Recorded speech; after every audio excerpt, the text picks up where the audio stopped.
an Italian Patriot, 2 saints, a beautiful swan, and a wild Irishman. What do these have in common? Stick around and find out. Welcome to Journey Beyond Overland, the place where adventure begins. My name is Chris, and along with my husband Bill and our dogs Rue and Rourke, we love driving all over this country. And today we're taking you to somewhere where the stories are as plentiful as the beautiful views.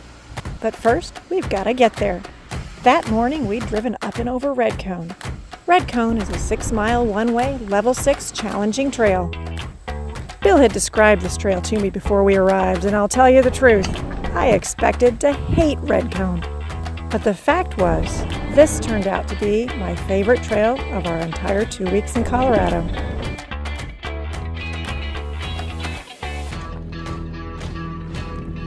Did you know there's a chasm behind us?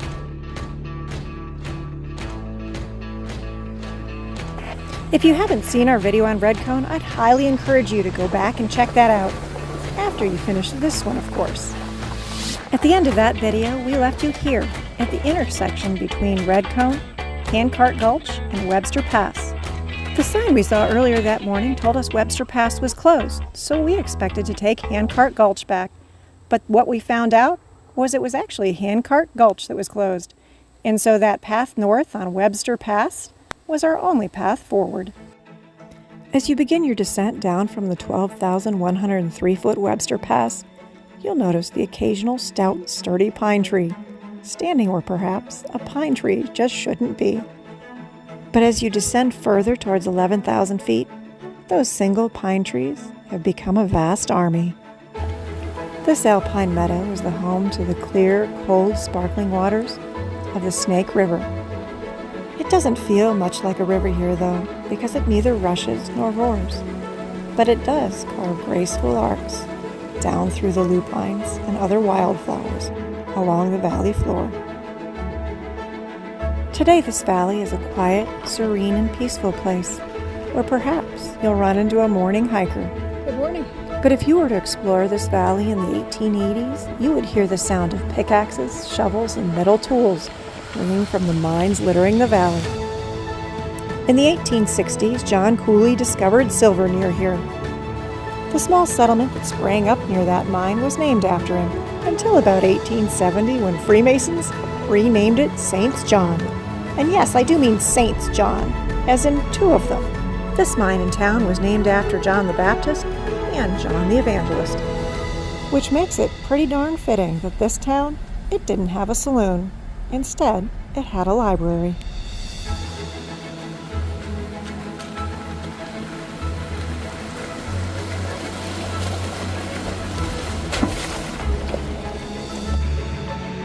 St. John Road is rated as a level 5 trail, but the first 3 miles, they look kinda like this.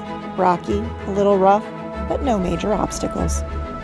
During the summer, this road is open to hikers, mountain bikers, horseback riders, off-highway vehicles, and 4x4s. In the winter, you can cross-country ski, snowshoe, or drive your snowmobile here.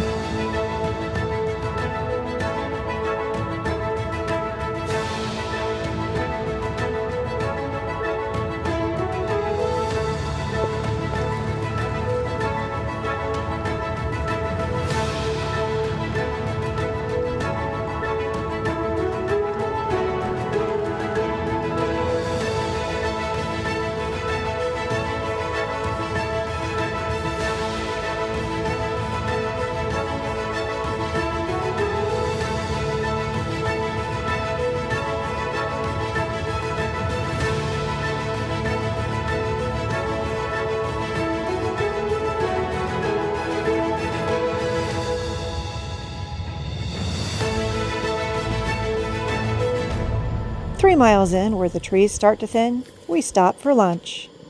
Rourke was not particularly impressed by our heat-and-eat lunch, but the Gray Jays were fascinated with it.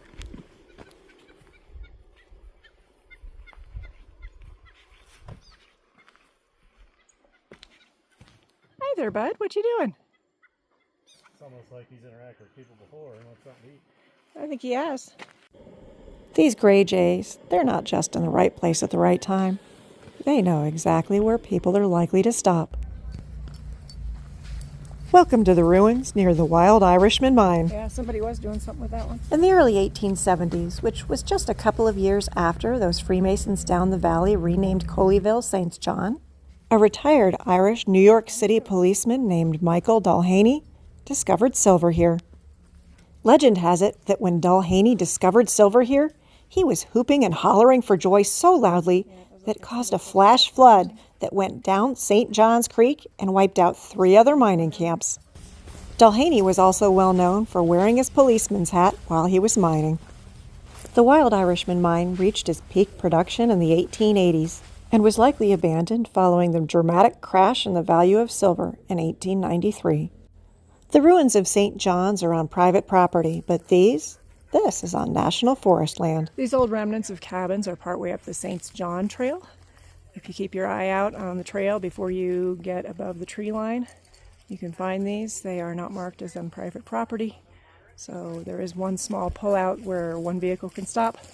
So we stopped and enjoyed lunch and came down to check them out. There are at least 3 small cabins here, one that still has a roof and 2 that do not, and an outhouse. Just above the old workings of the Wild Irishman Mine, you'll find the tree line.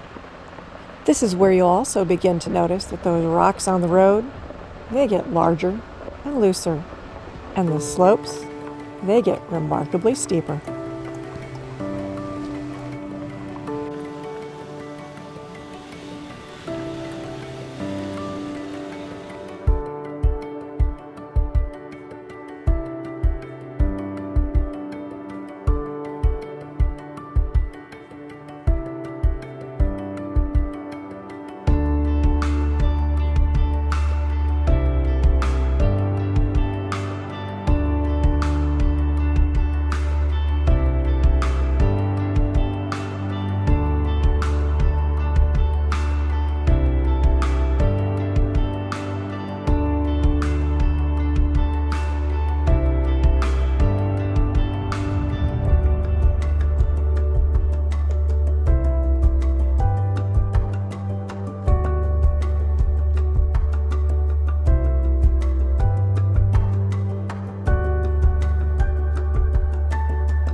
Only 18 down? Yep.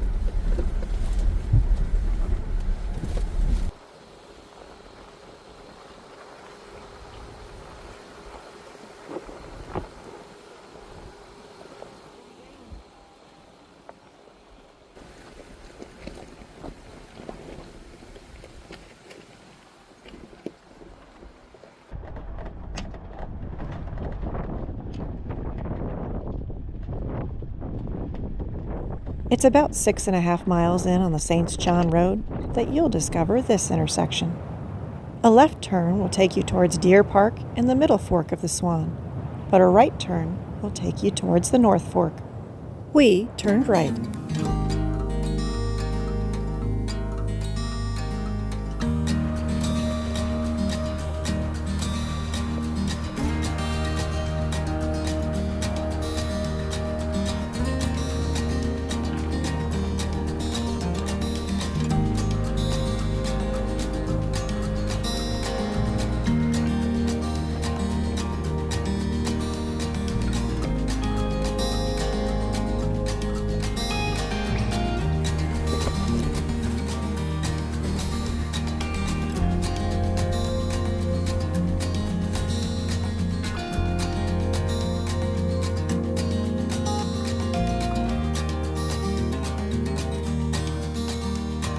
After you drive a couple of miles of the ups and downs along the mesa top through the alpine tundra, you'll encounter a spur trail leading off to the left, right before the tree line. This seriously short trail takes you to the pinnacle of Wise Mountain, 12,034 feet high. Along this spur trail, you'll also find the ruins of the Wise Mountain mining claim, including this cabin that was built in 1878. This cabin was previously stocked as an emergency shelter. You could even stay overnight here. But today, its condition is just a little less tempting for overnight boarders. The other buildings you'll find on top of Wise Mountain were extensions of that mining claim, including this building that housed an elevator shaft that was 1,200 feet from top to base. Although you can see the pine trees from the top of this mountain, can't imagine trying to haul everything up here, all the nails, all the tools, everything to build these buildings. It always makes me wonder if I were to stand in my driveway 150 years from now, what would you see? This? Who knows? So now we've come off the St. John Road. We're on the North Fork of the Swan. And this is actually a very well-known area where there's a mine way up on top of a mountain. It's not very far off the road. If you look behind us, you can see where we came down. I don't know the picture, but now I know the picture. So yeah, it's a very, very steep hill down off here. What did you say it was? 27, 26? Or did it just get up to 20? It was just 20. So it's still pretty steep, but it feels a lot worse when you're driving down it. Although we didn't see a sign identifying the name of this portion of the road, this part of the road was named by an Italian miner for the Italian Patriot, Giuseppe Garibaldi. During his lifetime, Garibaldi set foot on at least 2 different continents, but North America was not one of them. If you look only at his first 3 decades of life, Garibaldi was a Navy mutineer who ended up spending over a decade in exile in South America. And if that were the entire story of his life, my bet is that Italian prospector would never have named anything after him. By the time men were prospecting in these mountains for silver and gold, Garibaldi was no longer that mutineer exiled in South America. Instead, he was a freedom fighter, a hero of Italian nationalism, who with his volunteer army of redcoats helped to unite the country of Italy. Ironically, the name of that Italian prospector who named this area Garibaldi Gulch, it's lost to history. But every time somebody looks up the name to this road and does just a little bit of research, you're going to find more than you ever expected on an Italian nationalist named Giuseppe Garibaldi, who never even set foot here. At the bottom of Garibaldi Gulch Road, you'll come across Forest Service Road 354.1, also known as North Swan Road. If you'll look on a map, you'll notice there are a lot of places named for the Swan in this area. The Swan River, Swan Dyke, the ghost town and mining community, the middle fork of the Swan River, and this area, the north fork of the Swan River. Despite the elevation and the cold in this area, trumpeter swans and tundra swans occasionally will migrate seasonally through this part of Colorado. North Swan Road dead ends into Tiger Road, and from Tiger Road you have access to places like Georgia Pass or the middle fork of the Swan River, or at least half a dozen different routes that take you to civilization in Breckenridge, Colorado. That night we found dispersed camping above Alma, Colorado, where we had one very peculiar visitor who really enjoyed stealing the dog food.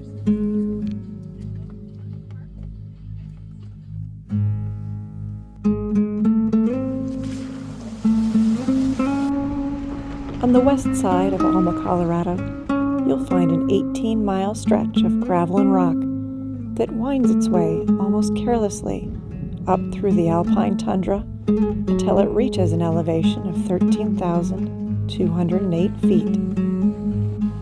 Many of today's maps innocuously label the east side of that road as County Road 12 and the west as County Road 3. But miners back in their day, they knew this as the Highway of Frozen Death.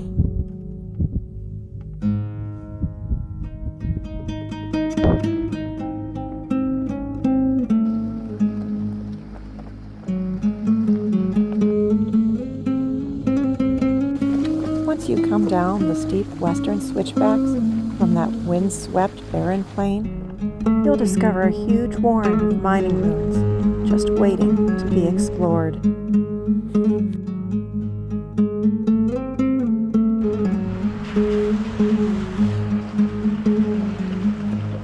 So if you're interested in experiencing a piece of historic Colorado, I hope you'll come back and join us then. Thanks so much for watching. If you enjoyed this video, please like, comment, and subscribe. And until we see you again, make sure to go out and find your own adventure.